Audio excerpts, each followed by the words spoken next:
Grace নামের এই মেয়েটিকে বিয়ের পরে মুখোমুখি হতে হয় শ্বশুরবাড়ির অদ্ভুত এক রিচুয়ালের। শয়তানের অনুসারী সেই ফ্যামিলির বিপক্ষে তাকে খেলতে হয় মৃত্যুর গেম। এই গেমে হয় শ্বশুরবাড়ির লোকেরা গ্রেসকে মেরে ফেলবে, অথবা গ্রেসকেই তার শ্বশুরবাড়ির লোকেদের মেরে ফেলতে হবে। তো শেষ পর্যন্ত গ্রেসই তার শ্বশুরবাড়ির লোকেদের মেরে ফেলে গেমটা জিতে যায়। কিন্তু এখানেই খেলাটা শেষ হয় না। গ্রেসকে এবার শয়তানের অনুসারী আরও 4টা ফ্যামিলির বিপক্ষে গেম খেলতে বাধ্য করা হয়। চারিদিকে শক্তিশালী প্রতিপক্ষের সামনে অসহায় আহত গ্রেস একা লড়াই করতে শুরু করে। তবে এই গেমে জিতলে পুরস্কার হিসেবে পাওয়া যাবে পুরো পৃথিবীর কন্ট্রোল, মানে ইচ্ছে মতো দুনিয়ার সবকিছু কন্ট্রোল করা যাবে। তো শেষ পর্যন্ত কে এই মৃত্যুর গেমে জিতবে সেটাই এখন দেখার পালা। হ্যালো মুভি লাভার্স, আশা করি সবাই বেশ ভালো আছেন। 4 বছর আগে আমি রেডি অর নট মুভিটা এক্সপ্লেইন করেছিলাম, আর সেই মুভিটার মাধ্যমেই আমাদের চ্যানেলের ভিউ বাড়তে শুরু করেছিল। তাই আজকে আমি সেই মুভিটারই sequel version ready or not 2 এর এক্সপ্লানেশন নিয়ে হাজির হলাম। আর যারা এটার প্রথম পার্টটা দেখতে চান, পিন কমেন্টে লিংক দেওয়া আছে, দেখে নেবেন। মুভির প্রথম পার্টের গল্প যেখানে শেষ হয়েছিল, সেখান থেকেই দ্বিতীয় পার্টের গল্প শুরু হয়। লি ডমাস ফ্যামিলিতে বিয়ে করতে এসে গ্রেস নামের এই সাধারণ মেয়েটি ফেসে গিয়েছিল মৃত্যুর গেমে। কারণ শয়তান লেবেলের সাথে লি ডমাস ফ্যামিলির চুক্তি ছিল, পরিবারের নতুন সদস্যকে একটা গেম খেলে সেটা জিতে তবেই পরিবারের স্থায়ী সদস্য হতে হবে। এই গেমে গ্রেসের মৃত্যু অলমোস্ট অবধারিত ছিল, তবুও সে দৃঢ় সংকল্পের সাথে গেমটা কমপ্লিট করে। ফলে সে বেঁচে গেলেও শ্বশুরবাড়ির মানে লি ডমাস ফ্যামিলির সবাই ব্লাস্ট করে মারা যায়। এরপরে গ্রেস বাড়িতে আগুন লাগিয়ে দিয়ে বাড়ির সামনে বসে সিগারেট ধরায়। অল্প সময়ের ভেতরেই পুলিশ এবং ফায়ার ব্রিগেড চলে আসে। পুলিশ গ্রেসের অবস্থা দেখে জিজ্ঞেস করে কি হয়েছে, কারণ গ্রেসের পুরো শরীর রক্তে ভরেছিল। গ্রেস উত্তর দিতে গিয়েও কোনো উত্তর দিতে পারে না। সে তখনই সেন্সলেস হয়ে যায়। তখন তাকে ধরাধরি করে হাসপাতালে নিয়ে গিয়ে চিকিৎসা দেওয়া হয়। গ্রেসের হার্টবিট প্রায় বন্ধই হয়ে যাচ্ছিল। ইলেকট্রিক শক দিয়ে সেটা স্বাভাবিক করা হয়। এরপরে বেশ কিছুদিন চিকিৎসাধীন থাকার পরে গ্রেস সুস্থ হয়ে ওঠে। সে জ্ঞান ফিরে দেখে তার হাত বেডের সাথে আটকানো। তার সামনে একজন পুলিশ অফিসার দাঁড়িয়ে আছে। গ্রেসের শ্বশুরবাড়ির সবাই মারা গিয়েছে। ঘটনাস্থল থেকে শুধুমাত্র গ্রেসকে জীবিত উদ্ধার করা হয়েছে। আবার তার পোশাকেও কয়েকজনের রক্তের ডিএনএ ট্রেস করা গিয়েছে। তাই অফিসারের সন্দেহ গ্রেসই ওদেরকে হত্যা করেছে। অফিসার গ্রেসকে সব স্বীকার করতে বলে, তবে গ্রেস এই ব্যাপারে মুখ খোলে না। এ সময়ে সেখানে গ্রেসের বোন ফেইথ চলে আসে। গ্রেস আর ফেইথের মাঝে গত 7 বছর ধরে কোনো যোগাযোগ ছিল না। গ্রেসের এমার্জেন্সি কন্ট্যাক্ট নাম্বারে ফেইথের ফোন নাম্বার অ্যাড করা ছিল, তাই ফেইথকে ডাকা হয়েছিল। অফিসার দুজনকে কথা বলতে রেখে চলে যায়। গ্রেস ফেইথের কাছে স্বীকার করে অ্যালেক্সকে বিয়ের পরে তাকে একটা কার্ড চুজ করতে বলা হয়েছিল। অ্যালেক্সদের ফ্যামিলির অদ্ভুত রিচুয়াল আছে। পরিবারের নতুন সদস্য যে কার্ড চুজ করবে সেই গেমটা খেলা লাগবে। Grace hide and seek card choose করেছিল, যেটা খুবই খারাপ একটা কার্ড ছিল। এই জন্য ওরা গ্রেসকে ডেভিলের কাছে স্যাক্রিফাইস করতে চেয়েছিল, অর্থাৎ সবাই মিলে গ্রেসকে মারতে চেয়েছিল। আর তা না হলে ওরা সবাই মারা যাবে। তবে শেষ পর্যন্ত গ্রেসই এই গেমে জিতে যায় এবং বাকিরা মারা যায়। সব শুনে ফেইথ আতঙ্কিত হয়ে পড়ে, কারণ পুলিশ এসব কথা বিশ্বাস করবে না। এভিডেন্স বিবেচনায় পুলিশ গ্রেসকে জেলে পাঠিয়ে দেবে। তো পরের সিনে আমরা ড্যানফোর্ড ফ্যামিলির হেড চেস্টার ড্যানফোর্ডকে দেখা যায়। সে আঙুলে একটা পাওয়ার রিং পরেছিল। এটা যেমন তেমন আংটি না। এই আংটি যার আঙ্গুলে থাকে সে পুরো বিশ্বের যুদ্ধ থেকে শুরু করে যে কোনো দেশের সরকারকেও নিয়ন্ত্রণ করতে পারে। তো চেস্টার টিভিতে একটা যুদ্ধের বর্তমান পরিস্থিতি দেখছিল। সে একটা টেলিফোন করে যুদ্ধ বন্ধ করতে নির্দেশ দেয়। তার এক নির্দেশেই সাথে সাথে যুদ্ধ বন্ধ হয়ে যায় এবং টিভিতেও সেটা নিউজে জানিয়ে দেওয়া হয়। এ সময় চেস্টারের কাছে ডেভিল লেবেলের লয়ার আসে। লয়ার জানায় লি ডমাস ফ্যামিলি ফিনিশড হয়ে গিয়েছে, আর ডেভিলের অনুসারী ফ্যামিলিকে হারিয়ে দিয়ে এখন গ্রেস সর্বোচ্চ ক্ষমতার অধিকারী হয়ে গিয়েছে। ফলে চেস্টারের হাতে থাকা পাওয়ার রিং এর দাবিদার এখন একমাত্র গ্রেস। আর গ্রেসের থেকে আবারও সেই পাওয়ার রিং গেইন করতে গেলে ডেভিল লেবেলের অনুসারী সব ফ্যামিলিকে মৃত্যুর গেম খেলতে হবে। এই গেমে যে জিতবে সেই পাওয়ার রিং দখল করবে। চেস্টার তখন গ্রুপে মেসেজ করে বিভিন্ন ফ্যামিলিকে নিউজটা জানিয়ে দেয়। এছাড়া তার নিজের 2 ছেলে মেয়েকেও খবর দিয়ে ডেকে আনতে বলে। একটু পরে চেস্টারের ছেলে টাইটাস এবং মেয়ে আরশুলাকে দেখা যায়।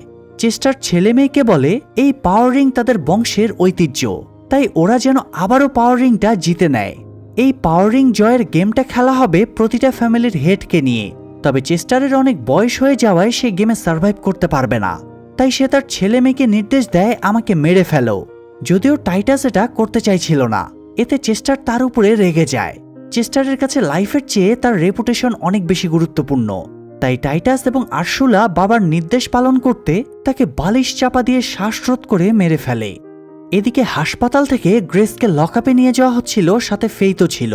এ সময় ডেভিল লেবেলের অনুসারী ফ্যামিলির একজন, যার নাম হলো বিল, সে আচমকা অ্যাটাক করে। কারণ লিডমাস ফ্যামিলির মৃত্যুর প্রতিশোধ নিতেই বিল এসেছিল। সে পুলিশ এবং স্টাফকে মেরে ফেলে এবং গ্রেসকে তাড়া করে। লুকিয়ে থাকার পরেও সে গ্রেসকে ধরে ফেলে এবং যেই না গ্রেসকে গুলি চালাতে যাবে তখন সে নিজেই ব্লাস্ট করে মরে যায়। আসলে আগের গেমটা জিতে গ্রেস এখন নেক্সট গেমে ইনক্লুড হয়ে গিয়েছে। তবে গেম শুরু না হওয়া পর্যন্ত কেউ গ্রেসকে মারতে পারবে না। তাই নিয়ম ভঙ্গ করায় ডেভিল লেবেল বিলকে শাস্তি দেয়। অন্যদিকে গ্রেস আর ফেইথ পালিয়ে যাচ্ছিল, তখন কয়েকজন মুখোশধারী আসে এবং স্মোক গ্রেনেড মেরে গ্রেস আর ফেইথকে সেন্সলেস করে তুলে নিয়ে যায়। পরের সিনে আবারও টাইটাস আর আরশুলাকে দেখা যায়। ওরা একটা কমিউনিটি সেন্টারে গিয়ে রানিং বিয়ে বন্ধ করে দেয়, কারণ এখানে ভিআইপি গেস্টরা আসবে। তো একটু পরে বিভিন্ন দেশ থেকে ডেভিলের অনুসারী ফ্যামিলিগুলো আসতে শুরু করে, বিশেষ করে এল কাইডু ফ্যামিলির ইগনাসিও এল কাইডু এবং তার নাবালক ছেলে ফিলিপে কাইডু। সেকেন্ড ফ্যামিলি হলো চাইনিজ ওয়ান সেন জিং এবং তার ছেলে ওয়ান সেং ফু। থার্ড ফ্যামিলি আসে রাজন ফ্যামিলির ভিরাস রাজন, তার ভাই মধু রাজন এবং স্ত্রী মার্টিনা রাজন। আর ড্যানফোর্ড ফ্যামিলির টাইটাস এবং আরশুলা তো আগে থেকেই সেখানেই আছে। আবার তাদের সাথে তাদের এক কাজিন কিপ ড্যানফোর্ডও যোগ দেয়। তো সবাই এসে যাওয়ার পরে গ্রেস এবং ফেইথকে মুখ হাত পা বাঁধা অবস্থায় নিয়ে আসা হয়। এরপরে লেভেলের আইনের বই নিয়ে লয়ার রুমে ঢোকে। লয়ার গ্রেসকে জানায় তারা লেভেল অর্গানাইজেশনের লোক। এই অর্গানাইজেশনটা চালাতো মোট 6টা ফ্যামিলি। এর ভেতরে লিডমাস ফ্যামিলি এবং নিয়ম ভেঙে গ্রেসকে মারতে যাওয়া বেনের ফ্যামিলি সবাই মারা গিয়েছে। তাই আপাতত বাকি আছে 4টা ফ্যামিলি। গ্রেস তার শ্বশুরবাড়ির লোকেদের সাথে গেম খেলে জিতে গিয়েছে, এই ব্যাপারটা খুবই রেয়ার। এমনটা সাধারণত ঘটতে দেখা যায় না। এই জন্য গ্রেসকে গেমের জন্য আনা হয়েছে। এই 4 ফ্যামিলি এবং গ্রেস গেম খেলে যে জিতবে সে হায়ার সিট পাবে এবং পাওয়ার রিংয়ের দখল পাবে। গ্রেস এবার কিছু বলতে চাইলে তার মুখ খুলে দেওয়া হয়। গ্রেস বলে সে এসব গেম টেম খেলবে না, কিন্তু সে গেম না খেললে লেভেল আপসেট হবে, ফলে সবাইকে শাস্তি পাওয়া লাগবে। তো গ্রেসকে আবারও আগের বারের মতোই হাইড অ্যান্ড সিক গেম খেলা লাগবে। এই 4 ফ্যামিলির হেডরা গেমে পার্টিসিপেন্ট করবে। গেম চলাকালীন যে ফ্যামিলির হেড গ্রেসকে হত্যা করবে সেই পাওয়ার রিংয়ের অধিকার পাবে। তবে গেম চলাকালীন গ্রেস যদি কাউকে মেরে ফেলে তাহলে সেই ফ্যামিলির অন্য সদস্যরা খেলার সুযোগ পাবে। এভাবে গ্রেস যদি সবাইকে হারিয়ে দেয় তাহলে পাওয়ার রিংয়ের একমাত্র অধিকারিণী হবে গ্রেস এবং তার ফ্যামিলি। তখন গ্রেস এত বেশি পাওয়ারফুল হয়ে যাবে যে পুরো দুনিয়াকেই কন্ট্রোল করতে পারবে। তবে পাওয়ারের লোভ দেখানোর পরেও গ্রেস বলে সে খেলবে না। তখন তারা গ্রেসের বোন ফেইথকে মেরে ফেলার হুমকি দেয়। এ সময় আবার হন্তদন্ত হয়ে ইগনাসিও এল কাইডুর মেয়ে ফ্রান্সিসকা ঢোকে। ফ্রান্সিসকা আবার গ্রেসের মৃত স্বামী অ্যালেক্সের এক্স গার্লফ্রেন্ড। ফ্রান্সিসকা গ্রেসের উপরে খুবই রেগেছিল। সে অভিযোগ করে অ্যালেক্সের সাথে তার বিয়ে হওয়ার কথা ছিল। গ্রেস অ্যালেক্সকে তার কাছ থেকে কেড়ে নিয়েছিল। ফ্রান্সিসকা গ্রেসের দিকে তেড়ে গেলে ইগনাসিও মেয়েকে আটকায়। এরপরে লয়ারের নির্দেশে গ্রেস এবং ফেইথকে ইনজেকশন দিয়ে সেন্সলেস করে ফেলা হয়। তারপরে লয়ার সব ফ্যামিলি মেম্বারদের রক্ত দিয়ে লেবেলের বইতে সাইন করায়। পাশাপাশি সতর্ক করে দেয় লেবেলের অনুসারী ফ্যামিলির কেউ একে অপরকে মারতে পারবে না। ইভেন ভুল করে বা অ্যাক্সিডেন্ট বশত এক ফ্যামিলির লোক অন্য ফ্যামিলির কাউকে মারতে পারবে না। তাদের একমাত্র টার্গেটই হবে গ্রেস। আর যদি তারা নিয়ম ভাঙে তাহলে তাদের পুরো বংশকেই শাস্তি দেওয়া হবে। যাই হোক, গ্রেস এবং ফেইথ জ্ঞান ফিরে দেখে তাদেরকে একটা গলফ কোর্টের মধ্যে ফেলে রাখা হয়েছে। 4 ফ্যামিলির হেড টাইটাস আরশুলা টুইন ভাই বোন ইগনাসিও, ভিরাস এবং ওয়ান জিং নিজেদের পজিশনে গিয়ে অ্যাটাকের জন্য রেডি হয়। যদিও প্রতি ফ্যামিলির একজন হেড খেলার কথা, তবে টাইটাস এবং আরশুলা টুইন হওয়ায় দুজনেই খেলার সুযোগ পায়। অবশ্য এই জন্য দুজনের মধ্যে কে পাওয়ার রিংটা পড়বে এই নিয়ে দুজনের মাঝে একটু তর্কাতর্কিও হচ্ছিল। এদিকে গ্রেস আর ফেইথের হাত হ্যান্ডক্যাফ দিয়ে আটকানো ছিল। তারাও বাকবিতণ্ডা করছিল কার হিসেবে গেমটা খেলা হবে। দুই বোনই একে অপরের থেকে নিজেকে ইন্টেলিজেন্ট ভাবছিল। এদিকে দুজনের লোকেশন জানার জন্য ওয়ান জিং একটা ড্রোন ক্যামেরা উড়িয়ে দেয়। অল্পক্ষণেই সে দুজনকে ডিটেক্ট করে ফেলে। ভয়েস ট্রান্সমিটারের মাধ্যমে ওয়ান জিং গ্রেসের সাথে সমঝোতা করতে চাইছিল, তবে দূর থেকে আরশুলা গুলি করে ড্রোনটা ধ্বংস করে দেয়।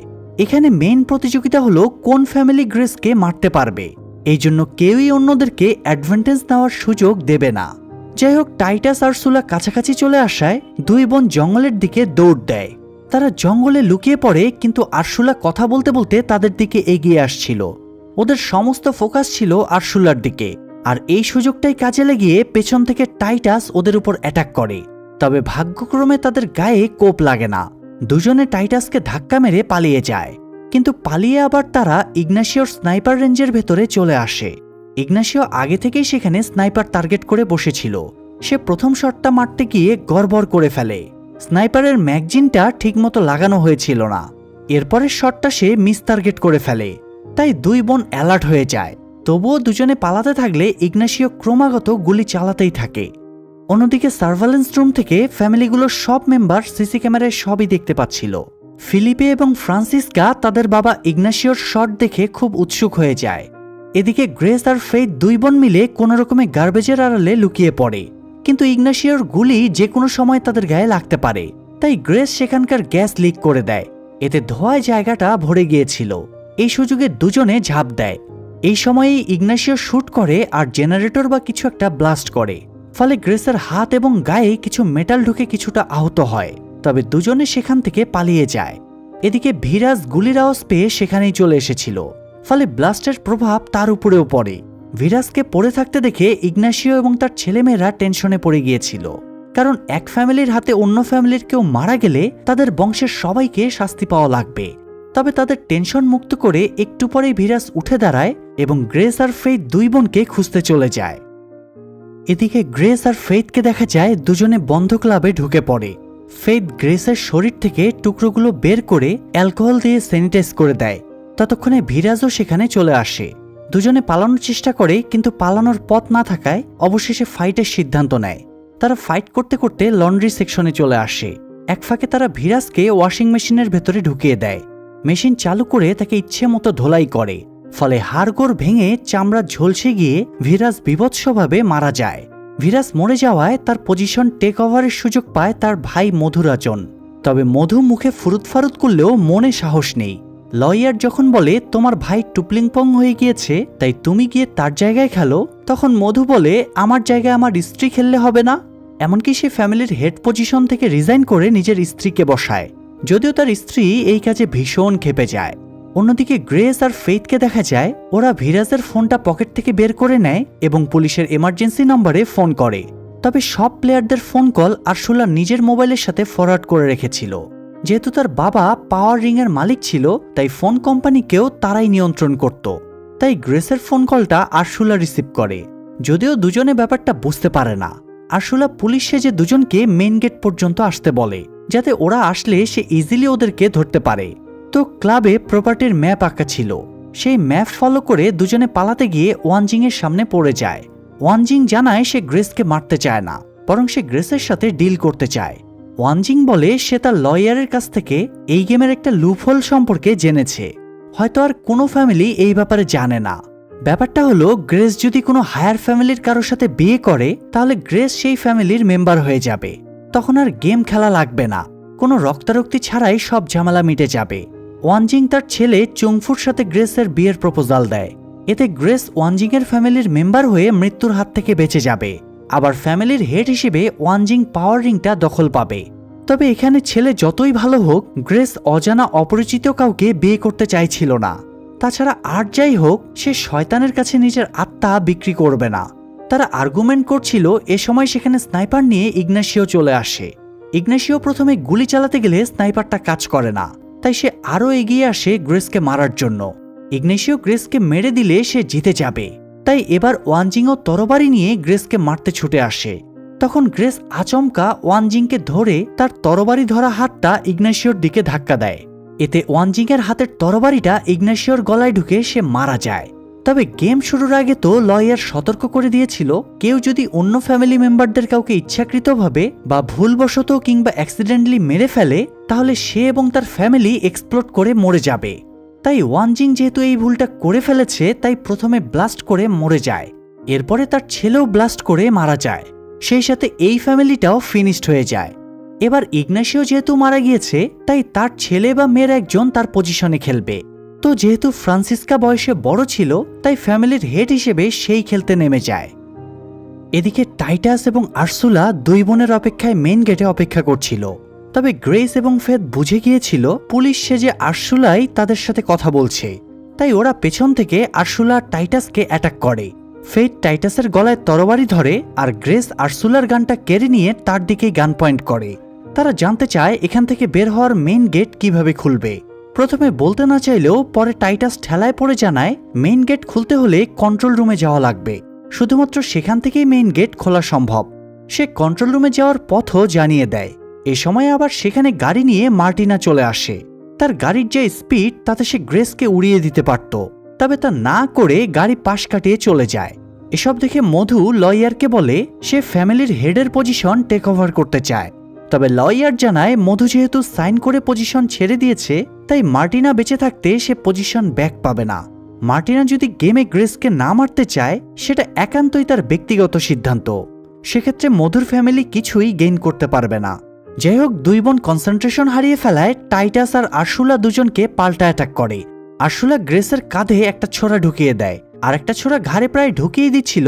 তখন ফেথ আরসুলাকে আঘাত করে গ্রেসকে নিয়ে পালিয়ে যায়। তারা ড্যানফোর্ড ম্যানশনে ঢুকে একটু রেস্ট নেয়। গ্রেস বহু কষ্টে কাঁধ থেকে ছোরাটা বের করে ফেলে।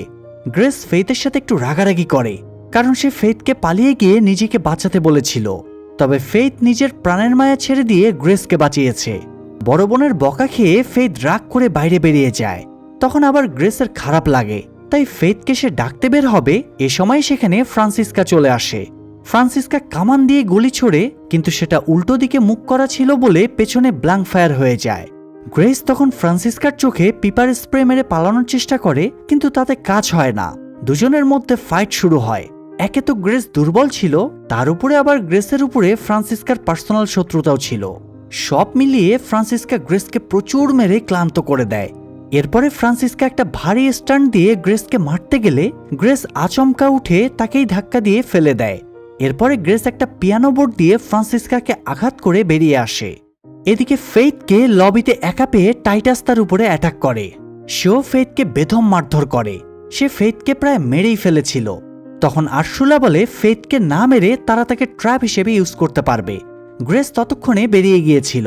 এ সময় তার কাছে থাকা মোবাইলে টাইটাস ফোন করে জানায় তারা ফেথকে ধরে ফেলেছে। গ্রেস যদি 10 মিনিটের ভেতরে লবিতে না আসে, তাহলে তারা ফেথকে মেরে ফেলবে। গ্রেস জানতো সে ফিরে গেলে তার মৃত্যু নিশ্চিত, কিন্তু সে যদি না যায় তাহলে ফেথকে তো ওরা মেরে ফেলবে। ফেথের আজকের এই বিপদের জন্য সেই দায়ী, তাই গ্রেস লবিতে ফিরে যাওয়ার সিদ্ধান্ত নেয়। তবে যাওয়ার আগে সে বন্দুক এবং বুলেট কালেক্ট করে নেয়। এরপরে লবিতে যাওয়ার পথে আবারও ফ্রান্সিসকার সাথে দেখা হলে সে ফ্রান্সিসকাকে গুলি করে এবার মেরেই ফেলে। এতে এলকাইডু ফ্যামিলির শুধু নাবালক ফিলিপে বেঁচে থাকে। তাই এবার ফিলিপেও গেমের ময়দানে নেমে পড়ে। আর মেনশনের ভেতরে ঢোকার পরে গ্রেস সার্ভেলেন্স রুমে চলে যায়। সেখানে তার মধু এবং কিপ ড্যানফোর্ডের সাথে দেখা হয়ে যায়। এরা দুজনই অকর্মণ্য। গ্রেসকে দেখে ওরা ভয়ে অস্থির হয়ে যায়।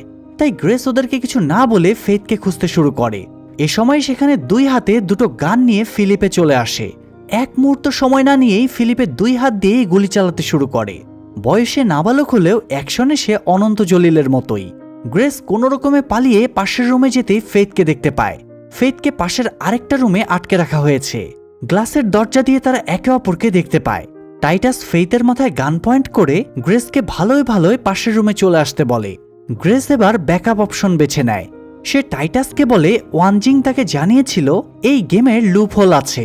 লুপহোল অনুযায়ী টাইটাস যদি গ্রেসকে বিয়ে করে, তাহলে টাইটাস পাওয়ার রিং পাবে এবং গ্রেস গেমের কবল থেকে মুক্তি পাবে। তবে কথাটা সত্যি কিনা এটা শিওর হওয়ার জন্য টাইটাস লয়ারের দিকে তাকায়। লয়ার মাথা ঝাঁকিয়ে সম্মতি দিলে টাইটাস গ্রেসের অফার অ্যাকসেপ্ট করে।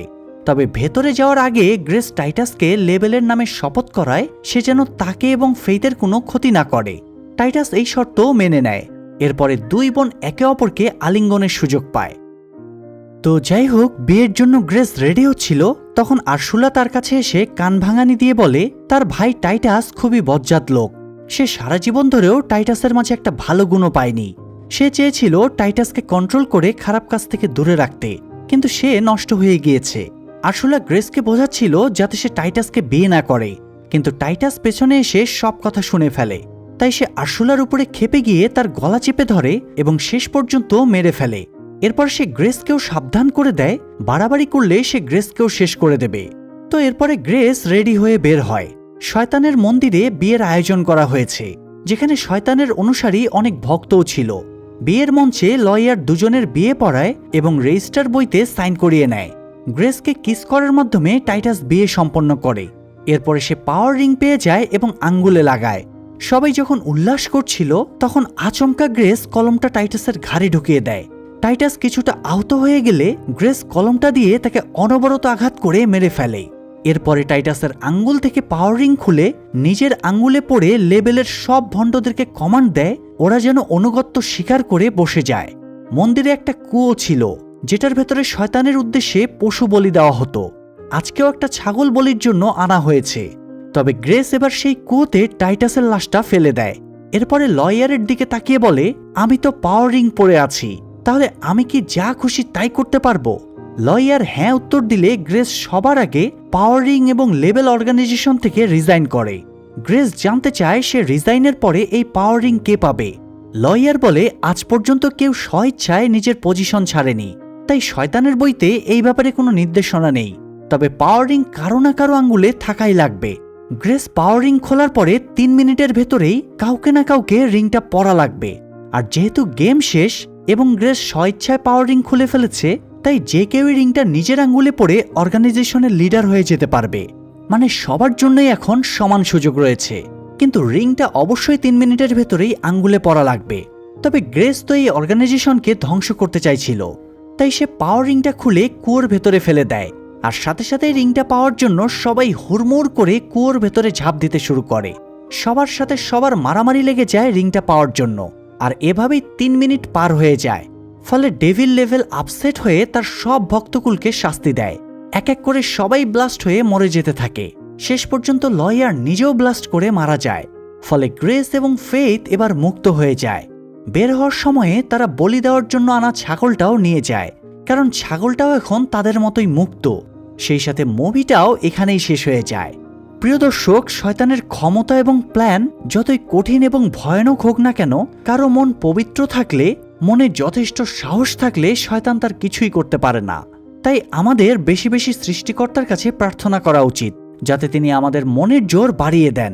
যাই হোক, আজ এ পর্যন্তই। মুভিটা ভালো লাগলে লাইক দিন এবং কমেন্ট করুন। আর পরবর্তী ভিডিও পাওয়ার জন্য চ্যানেলটা সাবস্ক্রাইব করে সর্বদা পাশেই থাকুন। দেখা হবে পরের ভিডিওতে।